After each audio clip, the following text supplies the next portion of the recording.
Halo teman-teman semua, selamat pagi, siang, sore, dan malam dimanapun kalian berada. Selamat datang di video pembelajaran mata pelajaran Sejarah Indonesia. Pada video pembelajaran kali ini, kita akan membahas mengenai antara imperialisme dan kolonialisme. Video pembelajaran ini ditujukan untuk siswa kelas 11 SMA dan sederajat.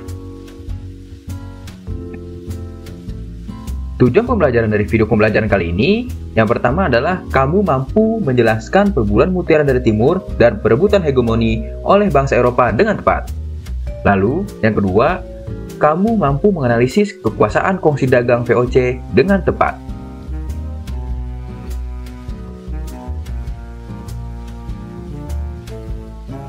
Berikut ini adalah peta konsep pada video pembelajaran kali ini. Yang pertama adalah kita akan membahas mengenai mutiara dari timur dan perebutan hegemoni oleh bangsa Eropa. Dan yang kedua adalah kita akan membahas mengenai kekuasaan kongsi dagang VOC. Nah, selanjutnya kita akan masuk ke dalam subbab pertama. Di subbab pertama ini kita akan membahas tentang perburuan mutiara dari timur dan perebutan hegemoni. Di dalam sejarah bangsa-bangsa dunia, dikenal adanya masa penjelajahan samudra. Aktivitas penjelajahan samudra ini dalam rangka untuk menemukan dunia baru. Aktivitas penemuan dunia baru ini tidak terlepas dari motivasi dan keinginannya untuk bertahan hidup, memenuhi kepuasan dan kejayaan dalam kehidupan di dunia. Bahkan bukan sekedar motivasi, tetapi juga muncul nafsu untuk menguasai dunia baru demi memperoleh keuntungan ekonomi dan kejayaan politik.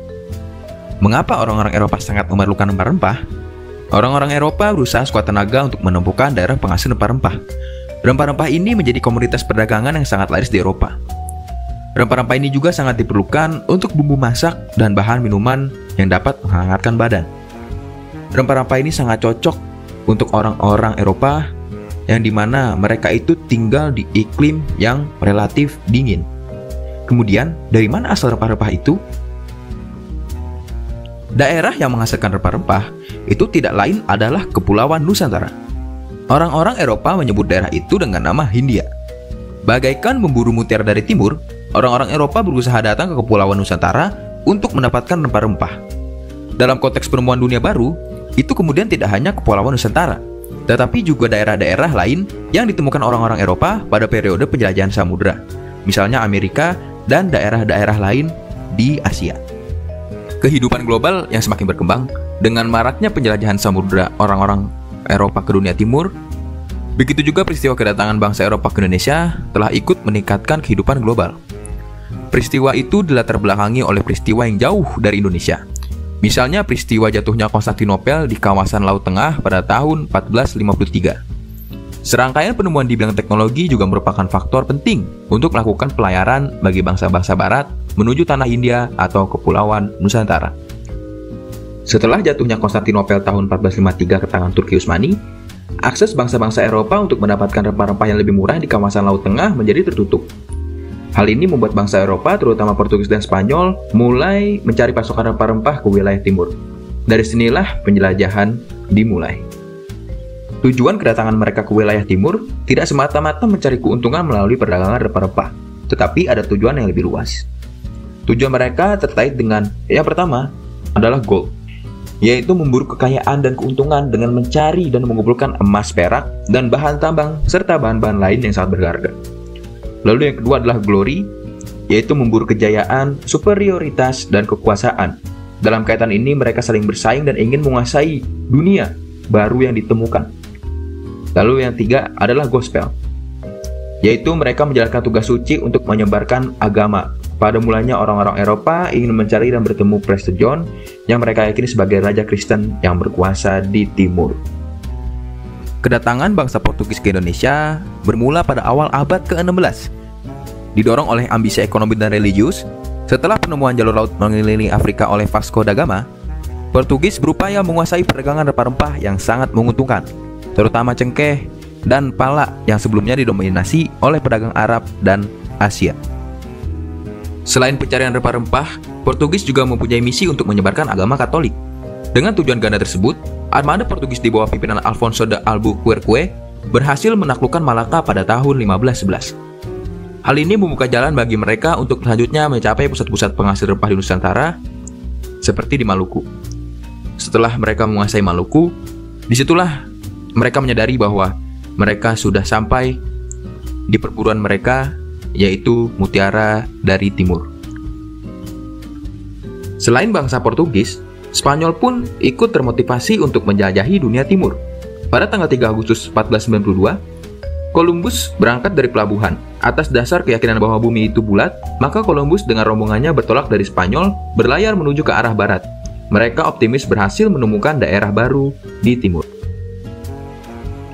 Keberangkatan Columbus untuk menjelajahi bumi baru menaikkan motivasi para pelaut lain untuk melakukan penjelajahan ke Samudra Timur. Salah satunya adalah ekspedisi yang dipimpin oleh Magellan atau Magalhaes, atau umumnya menyebut Magellans. Tetapi nasib buruk menimpa Magellan. Pada tahun 1521, Ferdinand Magellan dan rombongannya tiba di Filipina. Naasnya, ia tewas dalam pertempuran dengan penduduk setempat. Sebastian Elcano kemudian mengambil alih pimpinan dan melanjutkan perjalanan ke selatan hingga mencapai Maluku yang kaya akan rempah-rempah. Portugis sudah memasuki wilayah Kepulauan Nusantara tahun 1511, kemudian sampai ke Maluku tahun 1521. Begitu juga Spanyol memasuki Maluku pada tahun 1521. Tetapi, Belanda datang ke wilayah Nusantara baru pada tahun 1596. Mengapa Belanda sangat terlambat datang ke Indonesia bila dibandingkan dengan Portugis dan Spanyol? Penjelajahan samudra yang dilakukan bangsa Belanda bermula dari keinginan mereka untuk turut serta dalam perdagangan rempah-rempah yang sangat menguntungkan di Asia. Setelah Lisbon atau pusat perdagangan rempah-rempah yang dikuasai Portugis jatuh ke tangan Spanyol pada tahun 1580, Belanda yang saat itu sedang berperang melawan Spanyol untuk kemerdekaan, yang dimana mereka masih dijajah ya, Spanyol itu menjajah Belanda, itu terputus pasokan rempahnya. Maka dari itu Belanda akhirnya mulai menjelajahi samudra. Putusnya pasokan rempah-rempah Belanda karena berperang dengan Spanyol untuk mendapatkan kemerdekaannya, kondisi ini mendorong mereka untuk mencari jalur laut sendiri ke sumber rempah di Asia, terutama setelah memperoleh peta dan informasi penting dari penjelajah Portugis. Ekspedisi pertama Belanda ke Nusantara dipimpin oleh Cornelis de Houtman pada tahun 1595, yang akhirnya tiba di Banten pada tahun 1596. Hal ini menandai dimulainya era kehadiran Belanda di Indonesia. Setelah Portugis menguasai Maluku, Lisbon menjadi pusat perdagangan rempah-rempah, dan Inggris sempat diuntungkan dengan memperoleh rempah di sana. Namun, konfliknya dengan Portugis dan Spanyol membuat Inggris terputus dari pasokan tersebut, yang membuat akhirnya Inggris mencari rempah-rempahnya sendiri. Hal ini mendorong Inggris untuk mencari sendiri daerah penghasil rempahnya. Pada tahun 1498, Inggris pertama kali mencapai India mengikuti jejak Portugis, dan pada tahun 1600, mereka mendirikan kongsi dagang yang disebut East India Company atau EIC untuk memperkuat posisi mereka di persaingan dagang daerah timur. Orang-orang Inggris juga sampai ke Indonesia pertama kali pada tahun 1579, dipimpin oleh Francis Drake dan Thomas Cavendish. Inggris juga membentuk beberapa kantor dagang di Indonesia pada tahun 1604, misalnya di daerah Ambon, Makassar, Jepara, dan juga Jayakarta. Nah, selanjutnya kita akan masuk ke subbab kedua, yaitu mengenai kekuasaan kongsi dagang VOC. Penasaran? Ayo kita lanjut ke isi materinya.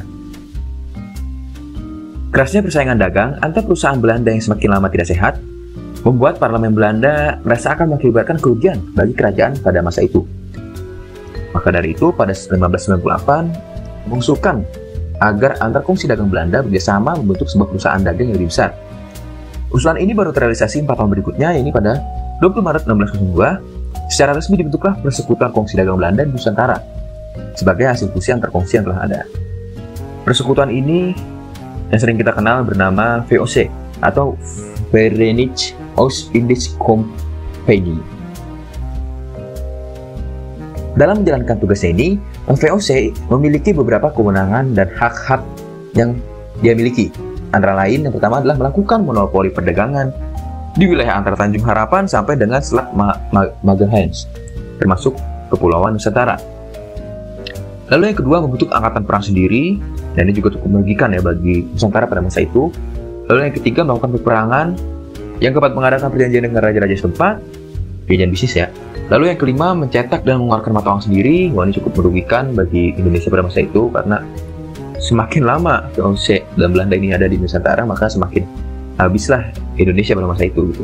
Lalu yang keenam, mengangkat pegawai sendiri dan memerintah negeri jajahan. Ini seperti nampaknya VOC ini diadakan untuk mengeruk sumber daya yang ada di Indonesia atau Nusantara pada masa itu, sehingga malah seperti VOC ini membangun sebuah negara sendiri di sana gitu. Karena semua sama dia dimonopoli, lalu diadu domba semua demi keuntungan VOC dan juga Belanda. Pada awalnya VOC ini menjalin hubungan baik ya, dengan rakyat dan kerajaan di Nusantara, karena mereka mengambil-ambilkan sebuah kerjasama dan mungkin dengan kata-kata manisnya itu, maka dari itu agar mereka bisa diterima, mereka mencoba untuk menjalin hubungan yang baik dengan rakyat dan kerajaan Nusantara.